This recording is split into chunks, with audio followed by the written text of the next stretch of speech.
My name is Amol Nirgurkar. I'm the CEO of Patient Prism, and I'm discussing all things DSO with Mitch Olan from Dental Care Alliance. And one of the big topics of discussion today is the amount of activity that's going on, deal making that's going on in the DSO world. You were saying in an earlier segment that there's 50, 60, 70 private equity groups now involved in some part in owning dental support organizations. Mm-hmm.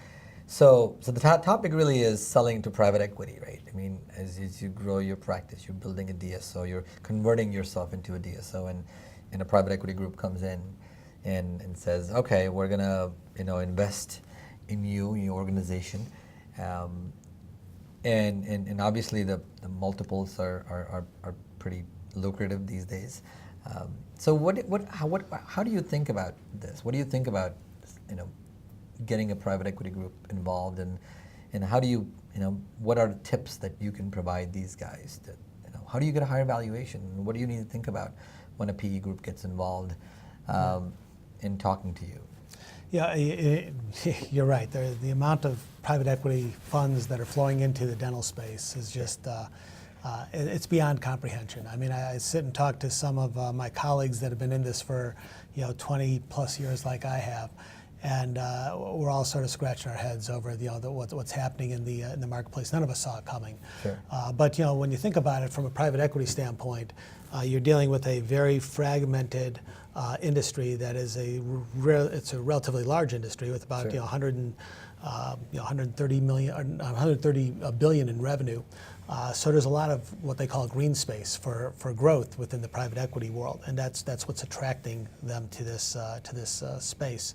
But partnering in with the right private equity firm is critical, sure. And I think it's important to know what you want out of that relationship. Sure. They all have capital. That's right. Easy.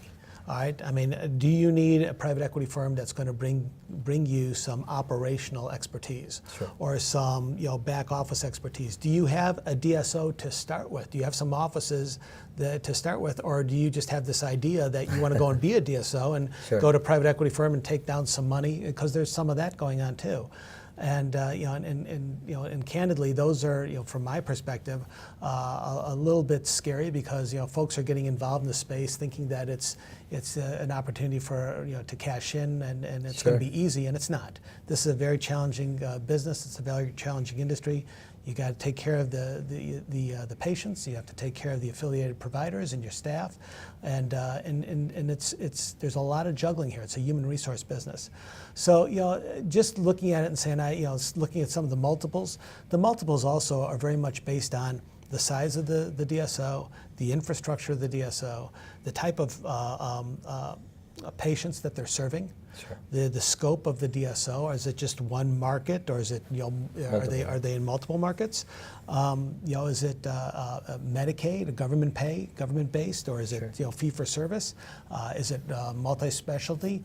There's a lot of things that come into play, and there's a pecking order there that really is. There's a system that can push up the higher multiples. Sure. What everybody wants to use is they want to use the multiples that are being given or been gotten by some of the larger deals out there, and then sure. Say, all private equity deals should be run at that, and they're not. And it's that's important for those that are looking to get into the space as well as those that are in the space to understand sure. What the value of their DSO is based on those parameters. And if they have any question about it, they should be talking to an investment banker to really get some guidance because I think that there's there's some misleading information out there that just everybody thinks that if they have $1, it's worth 10, and it doesn't work that way. Does it make sense to involve an investment bank, especially if you have a decent size operation, to kind of represent you in negotiations with? And should you run a process? A process isn't easy, and you don't always end up with the right partner.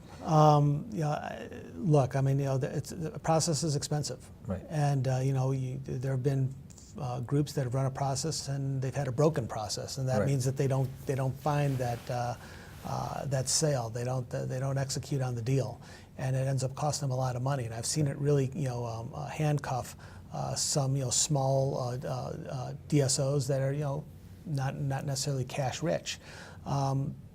A banker will give you the guidance. A banker is going to be somebody that can, hopefully learn from their experience. They'll position you, they'll help market you, they'll bring certain suitors to the table. It doesn't guarantee that you'll close on a deal. There are a lot of DSOs out there that are in the affiliation world.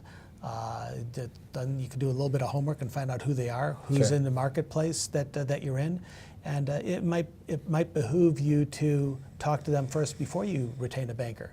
See what they're all about, and you might be able to step around having a banker altogether. Right. You just bring in the attorneys, obviously, Sure. and at the end of the as if it's somebody you want to talk to in greater detail, you bring in the attorneys, and you can work around having a banker. I mean, it's really important, though, right? As you said earlier, that it's not just about the valuation. It's about sometimes you have to understand how involved this private equity group is going to be in your organization, and are you comfortable with their philosophy? Because there's the dichotomy between you're a clinician and that they're financial folks, and you have to kind of meet in the middle and make sure that spreadsheets are not going to run your organization sometimes. Right, and that's the great rub with private equity. I mean, I've been at this long enough that when private equity first started coming into the dental space, Sure. it was the arrows that were being slung at the industry was essentially you're just in it for the money. Sure. It's all about just the money, and that's not the case. Private equity, the right private equity partner is going to provide you with resources to grow your business. And you have to understand who the right private equity partner is for you, and that's going to differ from individual to individual, group to group. And you need to do your homework on them. I mean, Sure. when we looked at bringing in private equity, we talked to their, some of their portfolio companies or former portfolio companies, and Sure. got on the phone with the CEOs of those organizations, and tell me, what was your experience? They'll give you a list of references, but Sure. don't just use the list that they give you. Ask for a list of all of their portfolio companies, so you get a true feel for how it worked out with those organizations when they came in and invested. Did they do what they said they were going to do? Did Sure. you get the desired outcome? Or did they come in and immediately start doing things differently than they said they were going to do? And I've seen some real horror stories transpire in the dental space, and I've seen some tremendous success stories. Sure. And DCA has been one of those. I mean, I'm very proud of what we've been able to accomplish with now our second private equity partner, Sure. and our first private equity partner was fantastic. But we vetted both, and we made sure that they were the right partner for us at the right time.